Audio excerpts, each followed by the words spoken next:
I just want to note as we move into the conversation with Rachel and Shamil, a couple of things that you've been saying to each other and giving back to us in the survey about challenges for the field in the next year. This is in a sort of a visual form that I think you'll immediately grasp. And just to acknowledge that collaboration is, I think, both the challenge and the opportunity. Engagement, I assume, with each other, but equally to engage Americans across various spectrums and divisions. And you can see some of the words that are resonating here for many of you around hope and violence and disempowerment, conflict and breakthrough. So there's some polarities nicely evoked here visually. So just to keep in mind, and I think it's a good place to start in from here, reflecting on some of those challenges and opportunities, to introduce Rachel and Shamil. So let me just set this up briefly, say a little bit about the two of them, and then Rachel will speak first, followed by Shamil. As the BMAC steering committee thought about what would be useful to kick us off here, there was a strong sense that we needed some stage setting about the significance of 2024 for this movement and for the country, simply because it is going to be a very challenging year, possibly a year with unprecedented challenges, at least in most of our adult lifetimes. And to help us think about both what's coming for the country and for this movement, and also to invite some starting thoughts about what those of us in this movement can do that can be effective to address those challenges. We asked two people who are really, really, really well qualified to give us some starting thoughts. Let me just say briefly that Rachel Kleinfeld is a senior fellow at the Carnegie Endowment's Democracy, Conflict, and Governance program. She is very well known for her writing on polarization and conflict. She is also a trustee of the National Endowment for Democracy, Freedom House, States United for Democracy, and on the advisory board of Protect Democracy, and a senior advisor to the Democracy Funders Network, and a member of the National Task Force on Election Crises, which she probably does on Saturday between 2 and 3 p.m. And she was the founder of the Truman National Security Project and an external advisor to Secretary of State Hillary Clinton. And Rachel, you will, those of you who don't know Rachel will hear from her depth of insight in looking at the American political system and seeing some of the parallels and challenges that we see a lot around the world to democracy today. Shamil Idriss is the CEO of Search for Common Ground, which I think most of us are aware of for its international work and increasingly for its work in the U.S. through Search for Common Ground USA and its director, Neelan Parker. Shamil's had a long arc with Search. He started there and helped build the organization, and then moved to the United Nations as deputy director of the UN Alliance of Civilizations, and then became CEO of Solia, which was one of the first highly innovative online dialogue programs bringing together American, European, and Arab students for dialogue. So they both bring to this conversation a sense of the US in the context of the world. And I think it's very useful to have them reflect on where we stand, in part by recognizing that democracies everywhere are facing challenges and splits and pressures, and then maybe to bring their distinctive views on the US. So we've asked each of them to just respond to the questions: what's at stake for the country in the bridging movement in 2024, and what can practitioners focused on bridging divides best do to address the problems and threats facing our country? With that, Rachel, if you're here and ready to go, let me just offer you the floor for about 5 to 6 minutes, and then we'll have Shamil speak, and then we'll have a little bit of conversation between the two of you. Thanks, Rachel.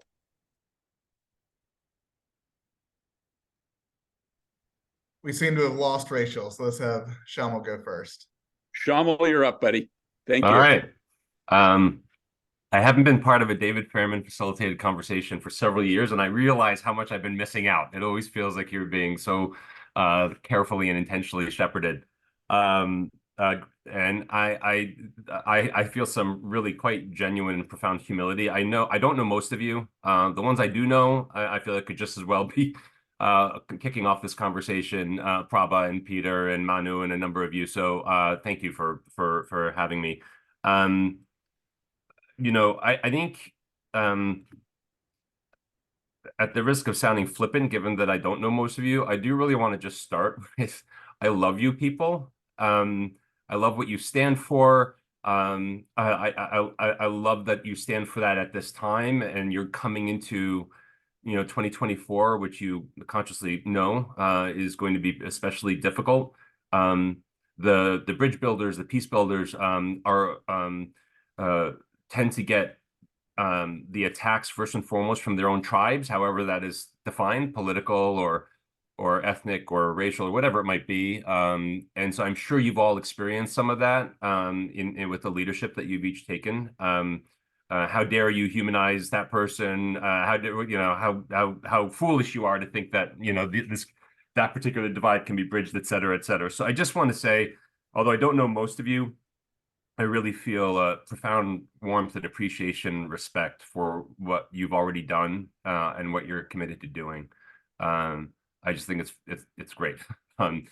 I also, my organization we're in our 42nd year, and we employ almost 1,000 full-time peace builders on the front lines of conflicts in 33 countries, including the team here under Nealon, who's on the call, our Common Ground USA head, who's built a phenomenal program here in the States. And so the few insights I'll be sharing are much less my own. I really don't fashion myself an expert on these subjects, but I am very fiercely proud of and do my best to channel the insights from frontline peace builders, Nealon and her team here in the States, our team in Afghanistan, Mali, Niger, Myanmar, even today, Israel, Palestine, et cetera.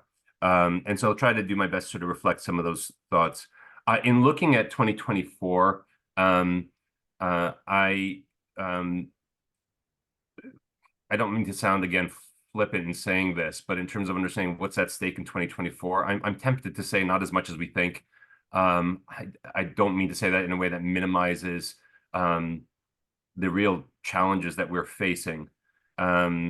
I think maybe it's just a way of recognizing that what we're all trying to do here isn't going to be accomplished in 1, 2, or even 3 election cycles. In the places where we've seen significant and profound change, either coming out of civil war or on the brink of civil war, to really sustainable society-wide peace, not just individual dispute resolution or reconciliation of a couple of communities, but actually, society-wide, sustainable peace.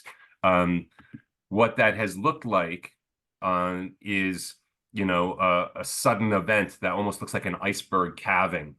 But in fact, it's been chipped away at for 10, 20 years of efforts that are oftentimes under the radar screen, not as visible. And in fact, many of them wouldn't have been as successful if they had been visible, because they're creating the space for people to reach out across those dividing lines and take risks in doing so, right? And so oftentimes it has to be done quieter. Many of you know this better than I do because you're doing it.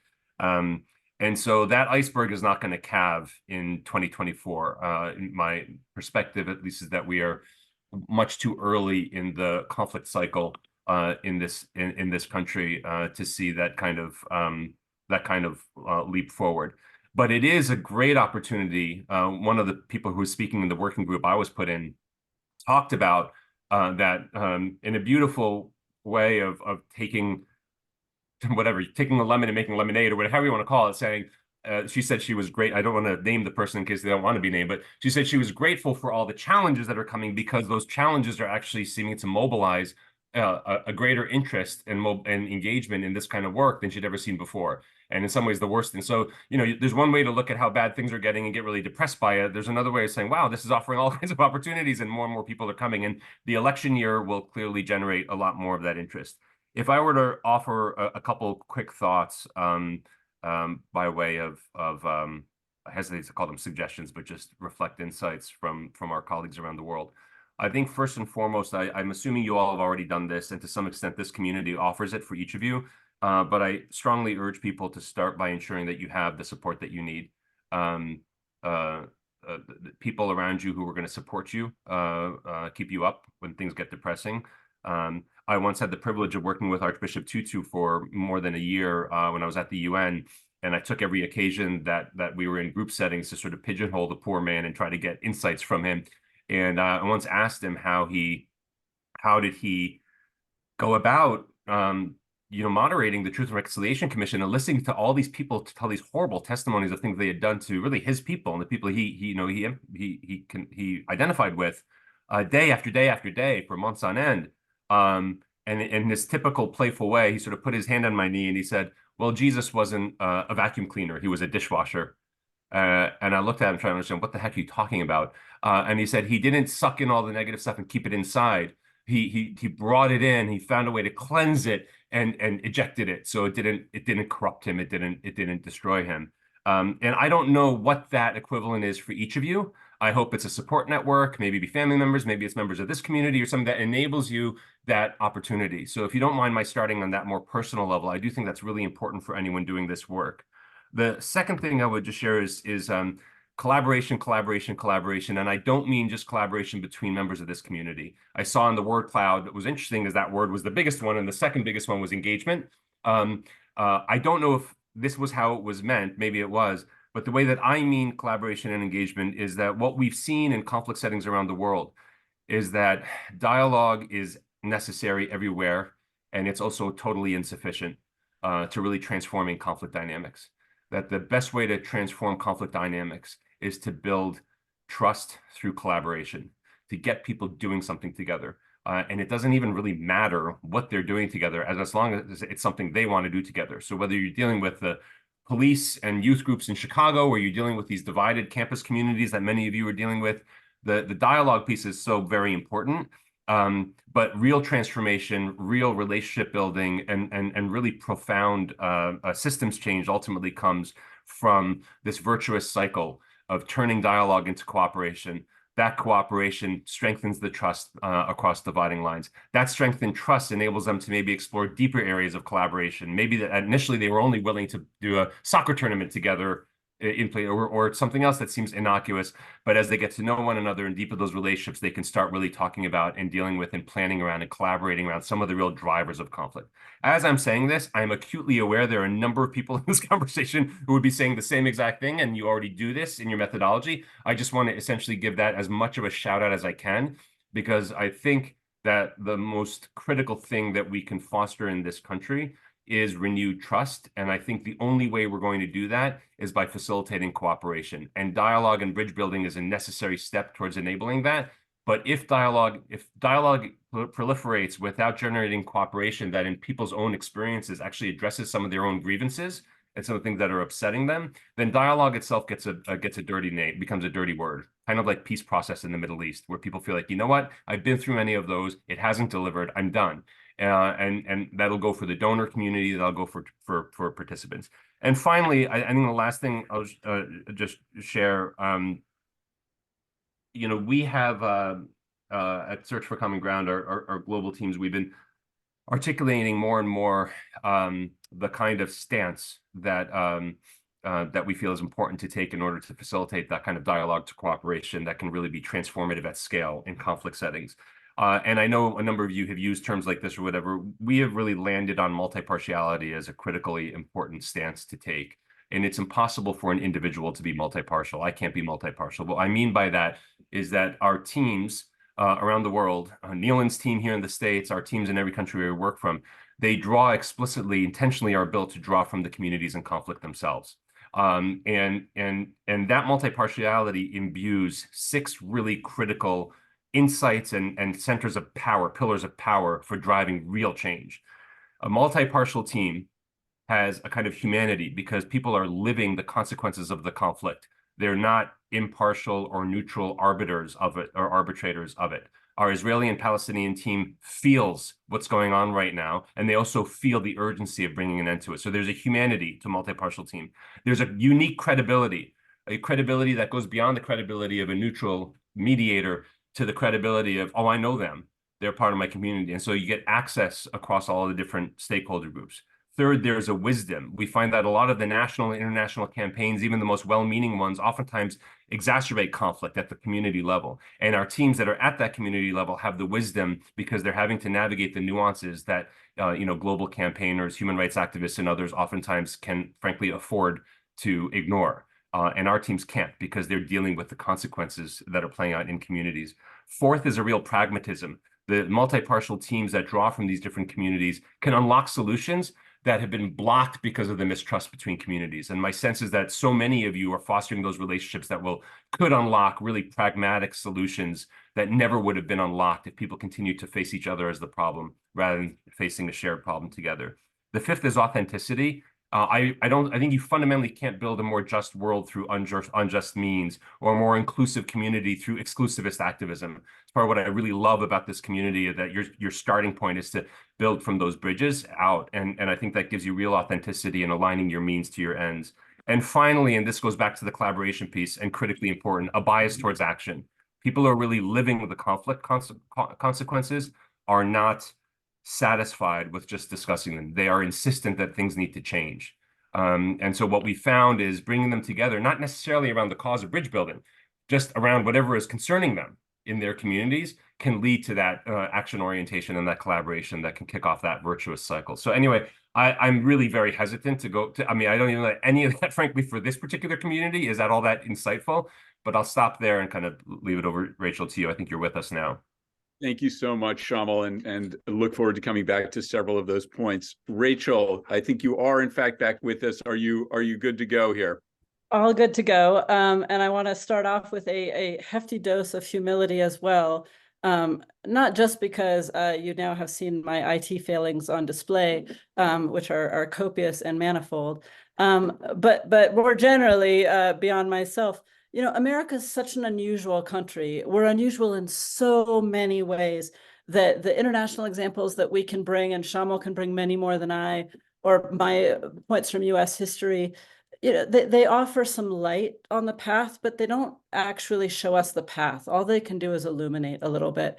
And so, let's start with that kind of level setting. The other thing I want to say is Shamil and I largely agree on everything I've ever heard him say, which is a lovely place to be with someone. But I will disagree on one thing, in that I think this year matters a great deal. As he said, and I do agree, that we're not going to solve this problem. We're not going to heal our social divides this year. But I think they're likely to get worse. They're likely to get possibly quite a lot worse, no matter how hard you're pushing. And so I want to just start with the understanding. Nobody brings me to a party to make them happy. It could be an issue in my marriage, but let's just start with the understanding that this is going to be a tough year. You're going to work really, really hard, and all the campaigns are going to be working to increase polarization. That polarization this year might be off the charts. And so you're trying to lose ground less. When I entered college, I had to take a Spanish exam to figure out Spanish placement. And to get a 20% meant that I placed out of the first year. And so I was aiming for a 20%, which is not something I do in my life normally. If you hit a 20% this year, you're doing great. And let me tell you, I still remember how awful it felt to fill out that Spanish exam. I got like 1 page out of 5 pages. It doesn't feel good to get to 20%. And yet that's kind of your task this year. And it's a big and important task.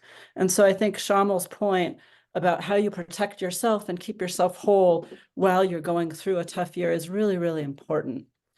I also just wanted to say that even in such a difficult environment, even when it feels like, what's the point? Good things can come from tough conversations that bring people together across divides. I shouldn't have to tell this community that's what you do every day. But, the people who went down the Q rabbit hole and families who lost family members basically to that, many of them have come back. Gay marriage, 2006, when the laws against gay marriage were at their peak. And then afterward, people realized they knew gay people. They met them. They were part of their everyday lives.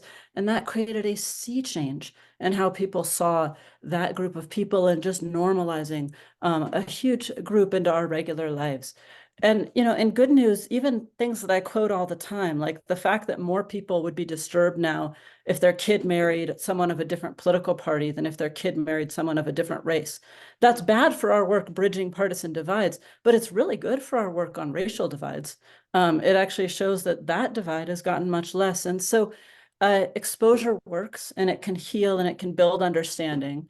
And you're probably all sensing a but, especially those of you who have read my work. And so I'll throw the but out there. Alone, it can't decisively build the cohesion that we're looking for, this social cohesion. First, because it's hard to scale in a country that's this large. But second, exactly what Shamil was saying. We're in a environment that my colleague Jennifer McCoy calls pernicious polarization. It helps candidates to polarize. So you're pushing on the dike this way, and they're pushing on the dike that way. And that's a tougher position than if you're just pushing in one direction. There's an active force working against you. And so I just want to double down on Shamil's point. We need to talk, but we need to talk in order to act. We need to talk in order to find places of common ground, not just common values, so that we can act on shared problems. And those problems that we have in common has this incredibly important side effect of building trust and building a sense of agency, which I think is so missing for many, many Americans, and which so many of you have. That's what I was hearing in the breakouts. And I just want to stress this is absolutely possible. I don't want to sound Pollyanna-ish. In just the last few years, we've seen bipartisan action on a bunch of bills. That's an easy way to measure it. The infrastructure bill, the CHIPS Act, a gun safety bill that really nobody noticed, the Respect for Marriage Act, Electoral Count Reform Act, but also in states. You can see in Colorado, almost 90% of bills passed with bipartisan support. In Washington State, it was more than 95%. So it's possible to act together, and it's also possible at an interpersonal level, because you can expand from this very narrow realm of politics that I'm talking about to a bunch of other things. I live in New Mexico. Here in New Mexico, there's been a lot of bridging work done around lowrider festivals. If you don't know lowriders, you haven't been to New Mexico yet. They're cars that ride really low. I don't know what the appeal is in a state that has really bad roads, but they're highly appealing.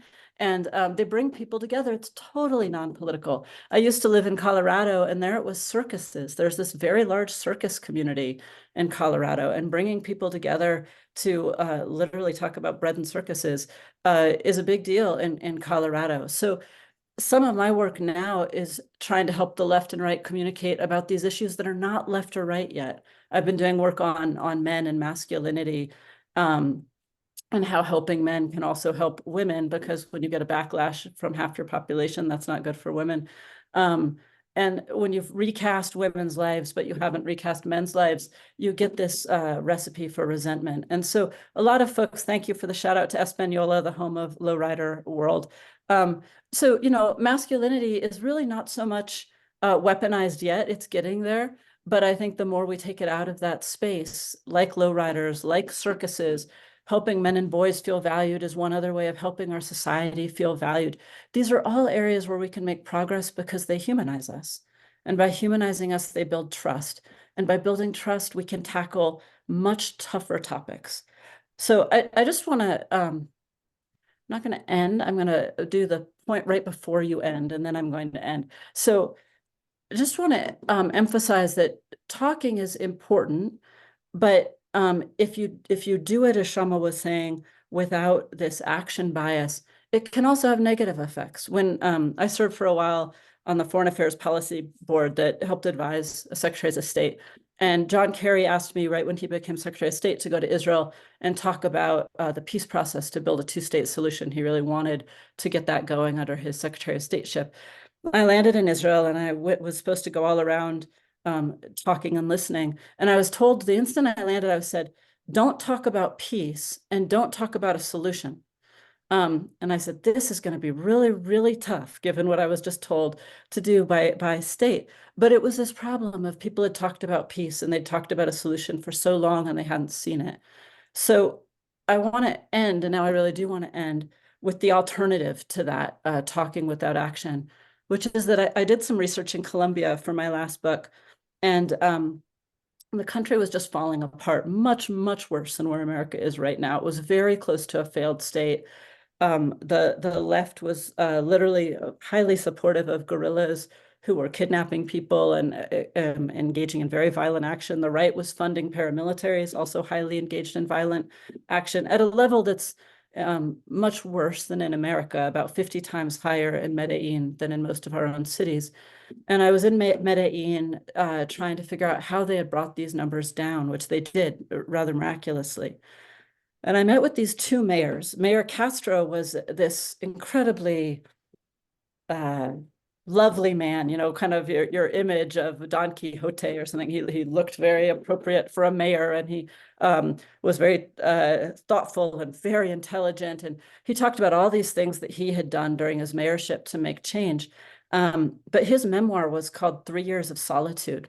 And even though he had done all this stuff to make change in Medellin, it hadn't really caught on. Nobody really lauded his work. In fact, they tried to impeach him. And then after him came this man who was kind of a goofball. Marcus had this like Amish beard. He was a philosopher. He mooned the student audience at his university to try to get them to be quiet. But what he did was he captured the public imagination. And by capturing the public imagination, he managed to create change, building on what Castro had done, but on a level just vastly greater than any one person could do on their own, because the public wanted something and they needed to deliver it. And they couldn't deliver it just through the mayor, but the people couldn't deliver it without the mayor. And when those two things came together, when you got a mayor who wanted change and a public that had been socially prepared for it, then you got a movement, and it made immense change in Colombia. And so I see that as what this incredible movement is doing, is laying that groundwork and building up toward that. And I really hope that in this very tough year that we're about to approach, that you can kind of keep your spirits up and see what needs to be done, and recognize that you're doing it and that it's incredibly important. And we're here to do what we can to all help do it well. Thank you. Rachel, thank you so much, and Shamil as well. Let me give you just a minute each to respond to each other. Shamil, I'm curious, Rachel named one area where maybe you're not thinking about this quite the same. Please feel free, whatever struck you. Shamil, why don't you say a word or two? No, I get your point, Rachel, about next year. I think you and I are, I think disagreement would be good. We don't have a lot of disagreement. I agree that, the stakes are high. I just don't know how to quantify them. And because we can't solve this thing before the election, it doesn't, to me, there's so much, there's no, from my perspective, there's no lack of terror being expressed in the media and the public about what's coming. So I don't find it I find it not a very, I find it unhelpful. Inspiring. And in part because, you all know this because you're doing this bridge building work. Like the hardest part is the anticipation, especially the more we build one another up as these caricatures, or we take the worst thing that we've said, as the other person has said, as, completely representative of everything. And so the more we sort of build that stuff up, the more I find it actually hard to do the bridge building. So anyway, but I don't disagree. It's a really consequential year. When we're doing this work internationally, elections are one of the few times where you can really accurately predict when there's going to be increased tension, because that's just the way that elections happen. In that way, they can also be hopeful because they're, in the military, I think they call them action forcing events. It's sort of an action forcing event for those who are trying to prevent violence and build peace. I think, saw David's comment in the chat. I think we can get into, if you want, David, the other David Fairman, this thing Eisner, yeah. Dialogue, but Eisner put the chat. If you want to get into as the moderator, I'm happy to do that. But let me stop talking now and go to, Rachel can react. Thank you for that. And actually, Rachel, I would be interested for you to pick up a little bit on this question of the balance between the rodeos and the circuses and the lowriders as great venues to humanize, and the question of going beyond organizing a joint lowrider event to, are we going to start, when and how do we start talking about substantive issues on which we may disagree in our community? What's the right way to think about that in 2024? I recognize that there is absolutely no generalizing this, that it's all community specific, but can you just say a little bit more about how you think about that question in the context of a particular community? Do we stick with the lowriders, or do we go to how are we addressing the challenge of migrants coming into the community, et cetera?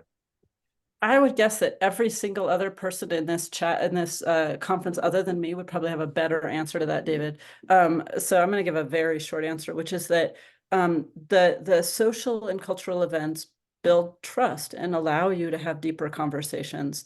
And as you build trust and have deeper conversations, you look for areas where you actually share more complex views toward shared problems than you might have thought before. Whether that's, maybe you disagree on climate change, but you agree that your community needs more resilience against severe weather events, or maybe you disagree about the border, but you agree that the schools in your community need a better way to integrate newcomers, or what have you. You're building trust. You're looking for areas of commonality. And as those get uncovered, you start moving toward them. But again, this is work that you all do, and I just research. So let me put it at that. Fair enough. Fair enough. Shamil, maybe I want to come back to you for one more bite at this apple, and then we're going to open it up and let people come in with questions and comments and reflections of their own.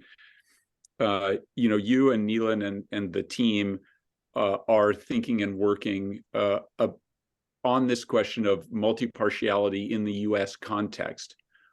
Can you say anything about what a multi-partial team looks like in the United States today? It is surely more complex than, pick the local actors who most directly represent the sides of something, but maybe it's not much more than that. Can you just say a little bit about how you'd encourage people to think about multi-partiality in teams in the U.S. context? I think thinking about it at the national level is nearly impossible and not very helpful. I also think sort of national level initiatives in this area are especially challenged because it's very difficult to do anything at the national level that's not going to get immediately sucked into the vortex of the overall polarization narrative, the social media stuff, all that stuff. So to take your question, David, to what would that look like in any particular community or on any theme, college campus, a particular city or neighborhood, online group that regularly engages and has conflict, but any community, the kind of, and Neil, if Neelan wants to respond to this in terms of the U.S. work that she's leading, I'll let her do that. But I would just put it this way: it starts from a lot of work in conflict settings starts from like these conflict analyses that look at what's going wrong. In the places that we work, we find those processes really difficult and cynicism-inducing. It's not that we don't analyze the conflict, but if you're going to start saying what's going wrong, we're trying to source it.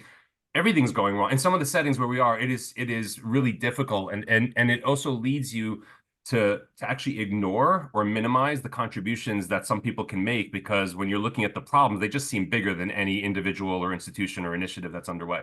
An appreciative inquiry approach that much more looks at, across, okay, we've got conflict between police and youth groups in this community. I'm going to go to all the youth groups, the youth activist groups, the youth serving organizations, the youth-led organizations, the gangs, the former gang members. I'm going to say, is there one cop, a police captain, or even a beat officer? Is there one that you respect, that has good relationship? I'm going to go to the police. We're going to go to the Police Benevolent Association. We're going to go to the people who support the police. We're going to say, is there a community activist, anybody who seems to have real credibility on the other side of this issue that you actually have a relationship with, that you trust, that you feel like you can talk to, whatever. And what we've found is 100% of the time, like 100% of the time, when you ask those questions, even the most seemingly intractable conflicts, you get lots of names.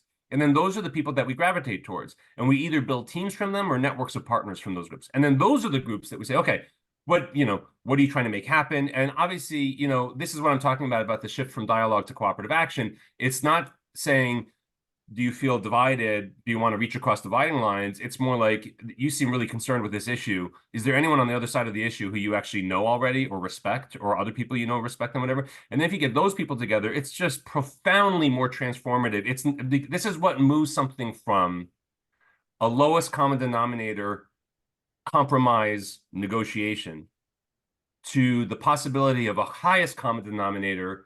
We're going to come up with ideas that nobody. Are you all saying that we may have a leak? Sorry. Can I ask you about that, please? Got it. Sorry, Shamil. Go ahead. That we're going to come up with a highest common denominator solution that nobody would have thought possible or really even conceived if we just stayed in our separate camps. And if you got the retired police officer maybe, or the current beat cop, and you've got the former gang member, and you've got that, and they're actually sitting on the same side of the table facing a common problem. That's the multi-partial team.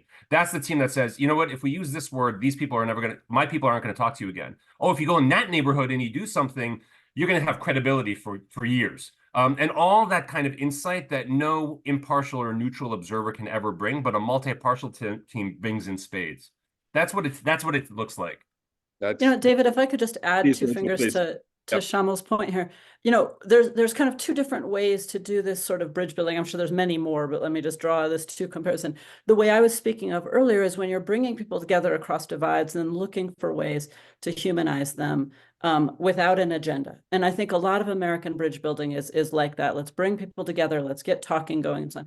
What Shamil's talking about is something a little bit different, where you've already identified a problem, and now you're bringing people together who have a stake in that problem, but you're finding the people who might be able to transform that problem because of their personal characteristics, trust, respect, and so on. And I think it's a really important differentiating factor, and probably something that we need to be doing a little bit more of in America. Thanks for that. And maybe I want to turn to this very well-informed group for their own questions and comments, but I'll just make a little bit of a segue by noting that I think one of the really interesting questions for collaboration in this movement among the movement's members is precisely that we have organizations that are different points along that spectrum, from more dialogue focused to more problem-solving focused, and how to create synergy there.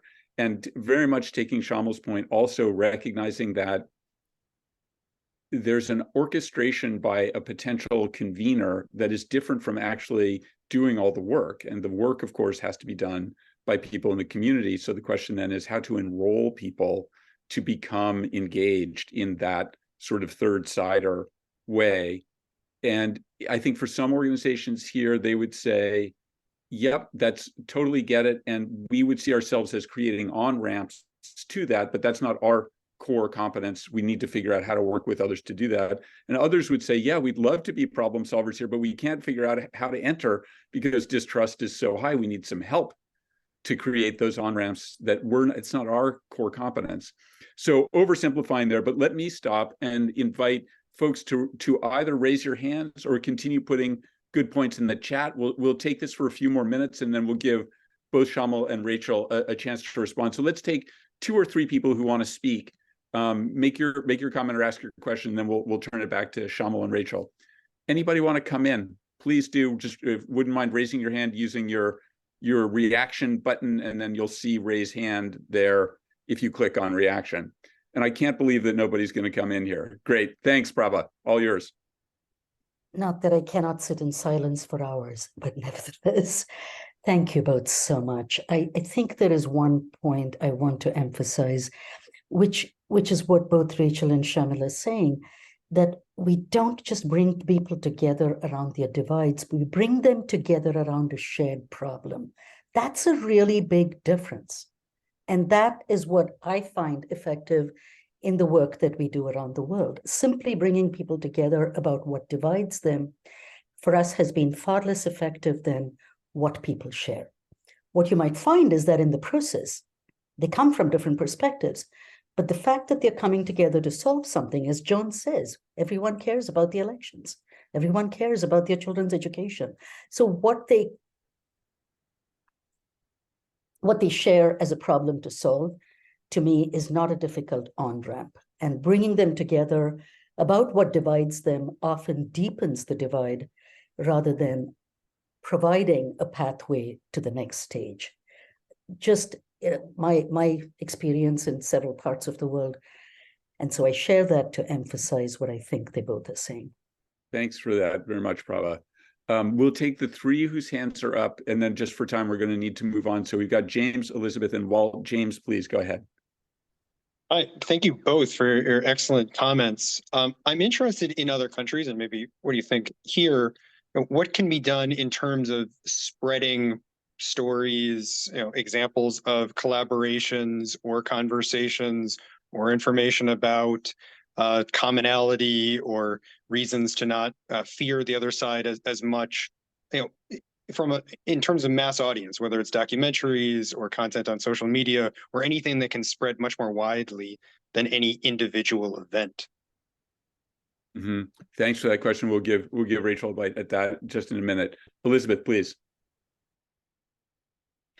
In regards to what you had said earlier about starting small with work and communities being able to work on problems that they identify in their community, something that I sometimes see, I think, in the bridging field is that sometimes people will jump to push bipartisanship, which to me is different than depolarization, and attract two different types of people. And I just wanted to know, like, how you think about the goal of bringing people from the fringes into better understand each other and to depolarize each other, if there's a difference there between that and working together on some really large issue. I think that often there are a lot of people in the middle who aren't recognized, and simultaneously there are people on the fringes who could be brought into better understanding of each other because they feel pushed out by an emphasis on this bipartisan work. And I try to really emphasize that you don't have to change your views to better understand someone. You can disagree with them really honestly and passionately, and you can not hate them, and you can figure out how to work with them. And there can be common ground found even with people that you might consider to be more on the fringes. And that might be different work than the bipartisan work that you would usually think of in the middle. And so I just, thanks for that. I don't always see that distinction being drawn. And I wanted to know what you thought about that. Thanks for that. Walt last, and then we'll come back to Rachel and Shamil. Please go ahead, Walt. Rachel, nice to see you in person.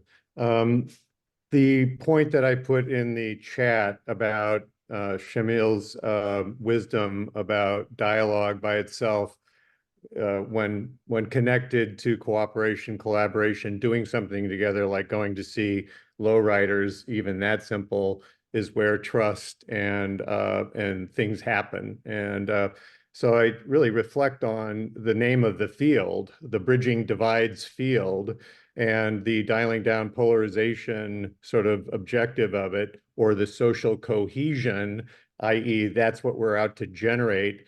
And I just would put the question to the presenters, like, if you were to rename this field, how would you reflect that from dialogue to cooperation in the name or purposing of a whole field? And Prabha, or actually David, the moderator, said it. You've got the full spectrum within the field of people who do dialogue primarily and people who are doing deliberation and problem solving and that sort of thing. How do you reflect that whole spectrum in the name of a field? Thank you. Okay, those are great questions and reflections. And Rachel and Shamil, we assume that you have full and complete and definitive answers to all of them.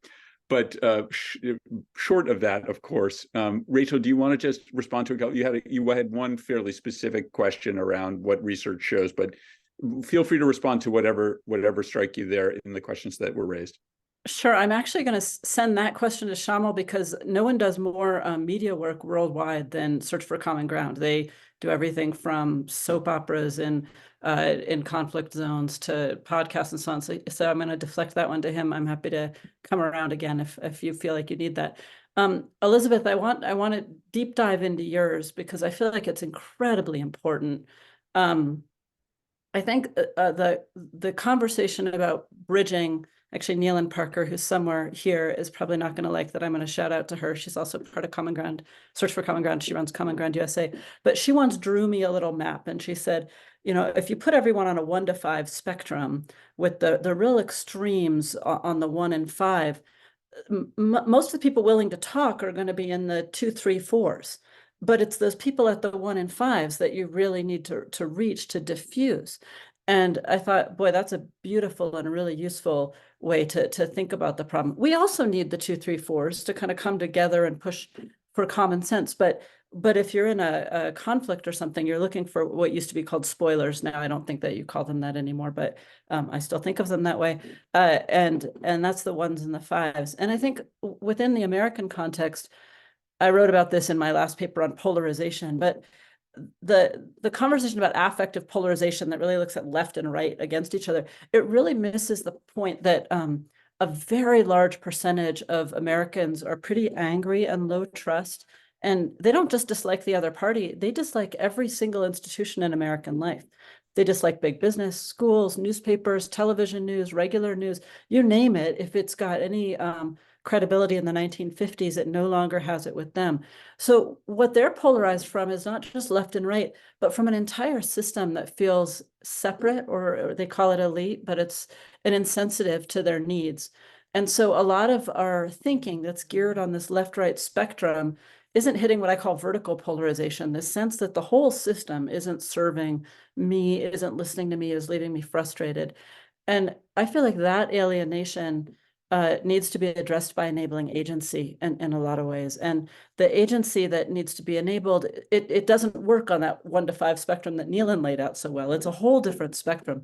And so I think when we're looking at bridging, we need to be aware of that vertical and horizontal. We need to be looking at the 1s and the 5s left and right. But we also need to be thinking about these people who are just so alienated, not just from the political system, but from every system, and often from social life in general. Equimundo did this report on, it was about American men, but it's broader than that, that found that 1 in 6 working class men had no social activities whatsoever, nothing. We're getting into profound levels of alienation. And so finding ways to connect those people back into some form of communal activity is really important. And Walt, I am not good with names, even my own kids. We actually didn't have a name for my first daughter for 2 months after she was born. So literally, I'm going to have to get back to you on that. But I do think that finding a way to pull in people who don't want to be pulled in is what really some of us are trying to do, and finding a way to encapsulate that. Maybe bridging is the right way, but maybe there's another word. I'll think on it. Yeah, Rachel, thank you so much. And you'll see in the chat several people acknowledging the power of that vertical distinction that you just made alongside the political polarization. Thank you so much for that. Shamil, media and anything else you want to comment on? Thanks. We will get critiqued. We do get critiqued for being willing to quote unquote work with anyone. For us, the real litmus test is, do they have constituency or not? It's not really, are they on the fringe or in the middle or whatever? Do they have constituency or not? And there are places where the people who have the most constituency are considered a terrorist group. There are other places where people who have constituency are not the big designated religious leaders, but the street preachers. They're people who have constituency. Like it just, and every place is different. And so what we find really powerful is find those people who have constituency on the issue and see if you can build trust between some representatives of those people who have constituency across dividing lines. That's a really, for us anyway, that's a key criterion for who to involve and who to engage. On using on storytelling, we have used a lot of media, but I have to tell you, it's become so much, on the one hand, the barrier is obviously reduced, everybody knows, because in today's day and age, everyone's a broadcaster with new media platforms and the revolution that's happened over the last 20 years. And that makes it a heck of a lot harder. We used to do soap opera programming in Burundi that literally reached 95% of the population. Like literally, we had 95% listenership to that soap opera because there was no other drama in the local language of Kirundi. It was all in the colonial language of French. People loved it. You kind of impact that anyone on this call could drive if you could reach 95% of Americans regularly with any media. So the bar is down in terms of the story, who can produce those stories. I do think there has to be a lot more short video content, a lot more creative use of social media platforms. I'm not going to get into now all of the algorithmic issues and the kind of structure of these platforms that are really helping to fuel some of these divides. But I'd love to see more of that kind of storytelling. I just find it much more difficult in the modern media age to come up with a media strategy that can actually reach across significant dividing lines because the whole industry has gone to segment slicing to such areas of specificity.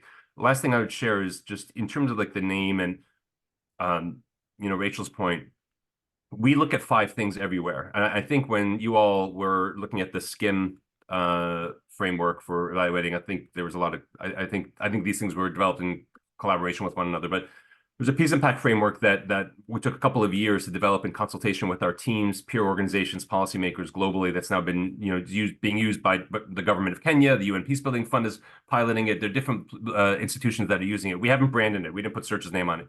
And it really looks at 5 things. It looks at intercommunal trust or social cohesion. It looks at the point Rachel made, institutional trust. Do people trust the institutions that govern or serve them? Mostly government, but it could also be like media, like the institution. Levels of physical violence.